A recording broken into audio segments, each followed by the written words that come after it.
Incline dumbbell alternating chest press. So you would have your bench set up for a 45-degree angle, as you can see. After we set up for 45-degree angle, coach Julio tip, I want your feet to be off the floor. So you either can, most benches may have a footrest, so I want them on there.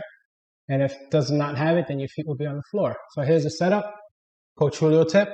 You want the dumbbells to touch your body and rock back with it. Exhale, my head supported. Then I press. From this position, it goes single, single, double. This is a single arm, press, stabilize. Single arm, press, stabilize, double. Exhale. Inhale, exhale, inhale, exhale. Notice my elbows, notice my elbows. Do not drop below my shoulders. Press. And then this is the way we bring it down in that motion to my chest, rock myself up. Coach Julio tip, as I'm pressing, I'm not pressing over my head, it's directly over my chest.